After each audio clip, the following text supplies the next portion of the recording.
Hello, ladies and gentlemen. Welcome back to the show. This is Jenga Njeru. Now, today we have the Matchmaker show, and you understand the protocol here. Any other time we have a man on board, the man must be looking for a woman. In the same way, when we have a woman on board, that woman must be looking for a man. Today, we have a man, and I will tell you the kind of woman he is looking for. But before then, if you're watching us for the first time, this is the Matchmaker show. We help men and women to get matches. And the moment they get the right ones, they meet their destinies. So you're not lost. If you're new to the show, subscribe, like the video, and don't forget to leave a comment. Also, the contact of our guest will be on my Facebook page at Jenganjeru. So you can follow Jenganjeru on Facebook and you'll be getting these updates in real time. Our guest on today's show is a 51-year-old man in the United States, but he's a Kenyan by birth. I want you to listen to his story because this is specifically for people who are in the US or the UK or even Canada, but not somebody who wants to go to visit the US or somebody who wants to relocate to the US. If you're that kind of person who wants to just go to the US, maybe this is not the right candidate. Our guest on today's show is Mr. Jeremiah, either Machoya or Machiaya. I didn't get the name, but for the purpose of this video, let us use Jeremiah. Bwana Jeremiah is a 31-year-old man, single and searching. He is looking for a woman who is also single and searching. And I want you to listen to the details so that you don't end up asking him, what is your name, nini nini, and things like that. So specifically, this video is meant for people who are outside the country. Watu ambao walikuwa wametoka nje, not somebody who is in the country, in Uganda, in Tanzania, or any other part of Africa.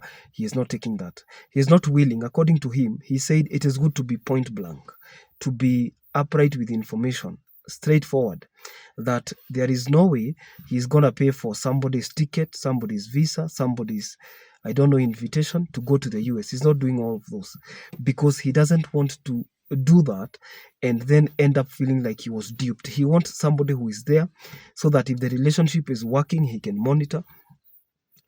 He is not into long distance relationship. Mr. Jeremiah is a 51-year-old man and he is divorced. There is a difference between an official divorce and a casual separation. An official divorce is backed up by papers. Even the government recognizes that those two parties are no longer together. Okay? And there is a law restraining either of them from interaction depending on the magnitude of the divorce and the consequences thereof. Therefore, it is important that you note the person is divorced.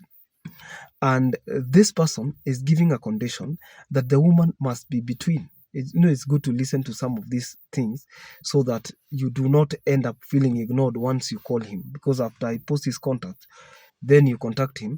It is good to introduce yourself, maybe via message, tell a person who you are. It is also professional to attach your photo. I think I'll do a video on how to approach a candidate and get responses. Some people are very rude. Si ulisema unataka mtu. Mtu hata, you have not even checked the time difference. You see, even in the US, there are states that are time bound, like they have time differences. You realize that the state of California has a number of hours in difference compared to the state of Boston or Massachusetts. You realize that it is different for people who are in Phoenix, Arizona, to people who are in Wisconsin, Pennsylvania. You understand? And time differences. Maybe you can tell us the states that have time differences. Others, you can even take 3 hours flight and they are still within the US, the United States of America. If you take a flight, you cannot take a matatu, a bus, for instance. You cannot drive from Washington, DC to Boston. It's very far. You need a flight. Okay?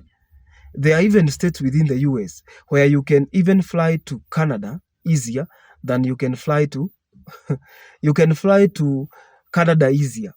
You can get out of the country easier via flight than you can get inside the country. Maybe you're moving from DC to Boston. It is far from maybe from one state to Canada because others are just across the border.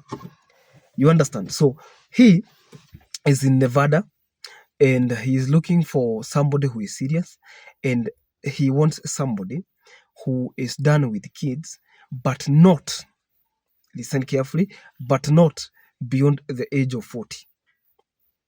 At the age of 51, he would want somebody they can also retire together, probably in Kisii.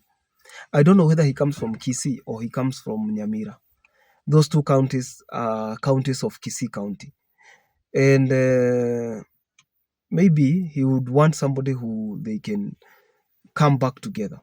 But again, that is a very intimate discussion that can be made between both of them. So if you're there, you're single and searching, and you feel like this one can be an ideal match for you, I believe that you can start by making a proposal, and at the end of the day, you will be there to enjoy the fruits of your proposal.